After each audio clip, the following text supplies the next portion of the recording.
How did you end up running ultra marathons? I never really planned to end up running ultra marathons. It just happened. I somehow signed up for the Berlin Marathon and I just loved it. And somehow the distances became longer and longer. But I'd really love to hear how you actually managed to run that incredible distance. I think it's all about, training, but then it's also about having a strong will. An ultramarathon always hurts at a certain point, and then it's all about the mind. You have to learn to be patient with yourself when trying to run these very long distances. What's your greatest achievement as an athlete? I'm really proud that I managed to finish a race called The Trek. It is 522 kilometers in 9 stages in the Australian outback. So this was really, really, really tough, and I'm so happy that I finished this. Welcome back. This is John Vasuta, and we're back here again with Andrea Löw. I'm really excited to get a second chance to ask her some questions and enjoy more of her ultra marathon running stories and stories about her life. Not a lot of traveling for any of us right now, right? No, unfortunately not. I really hope that this is going to change. I think we all hope that as well. Well, yeah. Thank you for joining me. Can you share your best advice when it's hard going the extra mile, what you do? I think it's really important that in these situations that you never forget why you started doing this in the first place. You have to think about all the happy moments of all your achievements when going the extra mile before.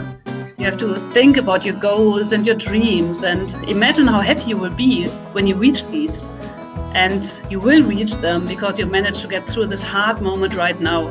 This is how I try to convince myself to go the extra mile, even when my motivation dropped down a bit.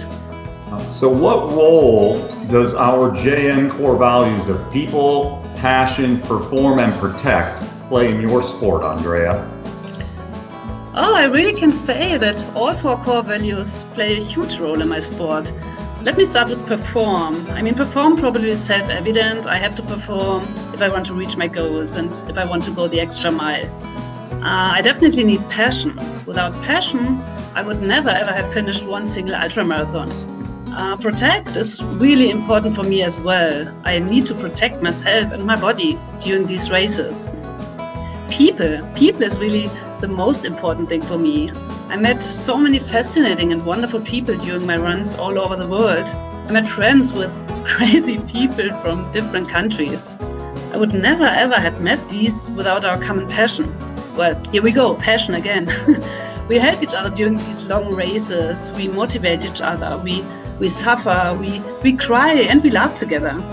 And all these experiences and feelings you share are so intense that you'll never forget them. And you will also never forget the people connected with those feelings.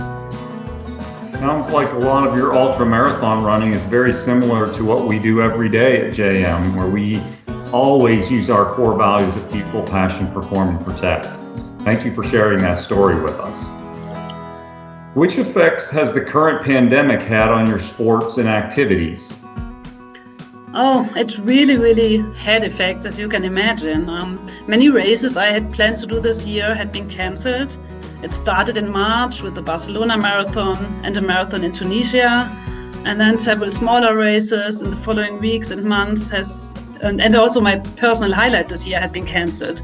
You already mentioned it in the beginning. I had planned to run 140 kilometers with 9,000 meters of difference in altitude in Norway, together with some friends from last year's race in Australia. But then it became clear that Norway would not let us enter the country due to the pandemic. And I have to say that during the last month, I sometimes found it difficult to stay motivated with all the race cancelled.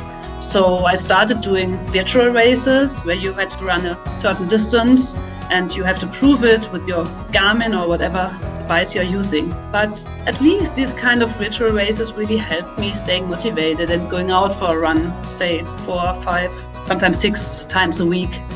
What are your plans for the remainder of the year in 2021? Well, of course, it's all depending on how the pandemic develops. But at the moment, I'm planning with a 65K race in the Austrian mountains in mid-September. If it will be possible again next year, I'm also hoping for another multi-stage race. But also for this, I cannot really tell you which one, because the organizers don't really know whether their races will take place or not. And then hopefully next September, I will move to Washington, D.C. for 9 months to do research at the United States Holocaust Memorial Museum. If I will come to the US for a longer period of time, I might look for some nice ultramarathons there. We hope that you can find some here in the US if you get that opportunity. Well, it's been great to spend some time with you over both of the videos that we've done. I've enjoyed getting to know you better, and I thank you for your time and really being a light for us on how to do the extra mile every day. So thank you very much. Dankeschön, Andrea. Thank you so much for inviting me, and I really hope if I come to the US next year that the two of us are going for a run together.